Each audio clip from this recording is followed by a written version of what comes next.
Alors, je suis Jean-Michel Cornu, je fais partie de l'équipe qui anime Imagination for People, qui est une plateforme qui s'intéresse à repérer et soutenir tous les projets socio-créatifs dans le monde entier. C'est une plateforme multilingue. Et puis, une de mes grandes passions aussi, c'est tout ce qui est coopéré, c'est-à-dire comment on peut faire beaucoup plus à plusieurs que tout seul. Alors normalement, en fait, quand on regarde l'individualisme et la coopération, on a toujours l'impression que c'est beaucoup plus intéressant d'être individuel. D'abord parce que si je vais défendre mon intérêt personnel plutôt que l'intérêt collectif, je vais passer beaucoup de temps à coopérer, donc ça me bouffe du temps. Et en plus, finalement, s'il faut tout partager, je ne vais pas gagner d'argent. Alors ça paraît vrai, sauf que en fait l'individualisme il n'est pas suffisant pour arriver à vivre dans ce monde où finalement beaucoup de choses changent. Et on se rend compte qu'il faut aller encore plus loin. Et le plus loin, eh bien, c'est justement la coopération, mais pas n'importe laquelle.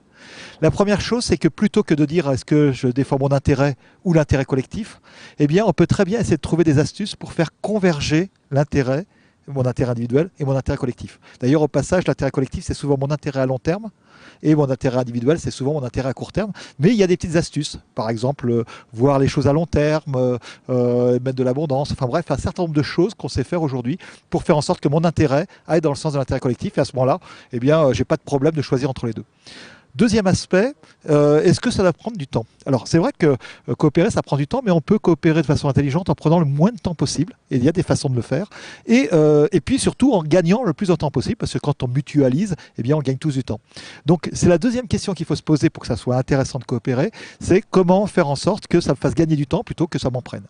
Et la troisième chose, c'est le temps, c'est de l'argent, mais eh bien, si c'est juste se coopérer pour se mettre une balle dans le pied et que ça soit pas viable parce que pendant ce temps-là, les autres ils passent devant, eh bien non, ça marche pas. Par contre, on voit aujourd'hui qu'il y a un vrai intérêt, y compris économique, à condition d'être un petit peu astucieux sur les modèles économiques. Donc il y a beaucoup d'innovations actuellement sur les nouveaux modèles économiques qui nous permettent de dire, bah tiens, dans ce cas-là, oui, c'est beaucoup plus intéressant. Donc aujourd'hui, beaucoup de gens pensent, finalement, c'est plus intéressant d'être individuel que de coopérer. Mais en fait, dans les faits, l'individualisme n'est pas suffisant pour vivre dans cette société-là. Et le seul moyen qu'on a, c'est de coopérer, mais en le faisant de façon intelligente. Une des choses après, les plus étonnantes qu'il y a, c'est qu'on est obligé de changer évidemment notre mode de pensée pour comprendre ce que c'est que coopérer. Alors la première chose, c'est qu'il faut comprendre que depuis 300 ans à peu près, notre paradigme, c'est de dire on a un problème, les choses sont rares, et la solution qu'on a trouvée, c'est de les prévoir. Ça s'appelle la planification, on optimise pour pas gâcher. Et on a fait une véritable science, on le faisait avant, mais on a fait une véritable science depuis 300 ans de ça. La seule chose, c'est que c'est pas suffisant. Aujourd'hui, il y a des choses qui sont non seulement rares, mais il y a des choses aussi qui sont non plus prévisibles, mais imprévisibles. Alors on a inventé une deuxième méthode, plus récemment, il y a 150 ans, on l'a théorisé puisqu'elle existait avant, ça s'appelle l'économie. C'est-à-dire qu'au lieu de tout prévoir à l'avance, eh bien, on va fixer le prix en négociant ensemble maintenant, à l'instant présent.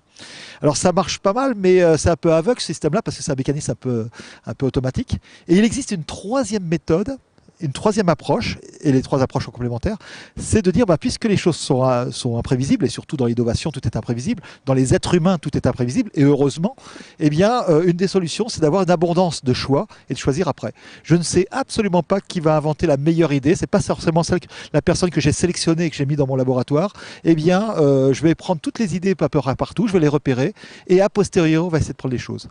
Alors, comment on crée de l'abondance? Parce que finalement, c'est bien, mais il y a des moments donnés, il vaut mieux faire de l'économie, des moments donnés, il vaut mieux faire la planification. Mais si vous voulez innover, inventer le monde de demain, il vaut mieux de l'abondance. Comment faire de l'abondance? C'est simple, les Chinois l'ont inventé bien avant nous.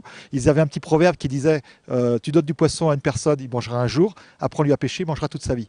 Donner du poisson, si moi je vous le donne, je ne l'ai plus, vous le mangez, vous ne l'avez plus, c'est un bien matériel qui a tendance à devenir rare. Et on essaie de le gérer avec l'économie, la planification, tout ce que vous voulez. Apprendre à pêcher, c'est intéressant. Parce que moi, si je vous apprends à pêcher, je sais encore pêcher. Vous savez pêcher, et si on n'est pas totalement stupide au point de pêcher tous les poissons de la mer, c'est vrai qu'il y en a certains qui l'ont fait, eh bien, on est capable à ce moment-là de pouvoir manger du poisson régulièrement. Et donc, c'est ça qui est intéressant, c'est qu'un petit détour par j'allais dire le virtuel, la connaissance, le numérique,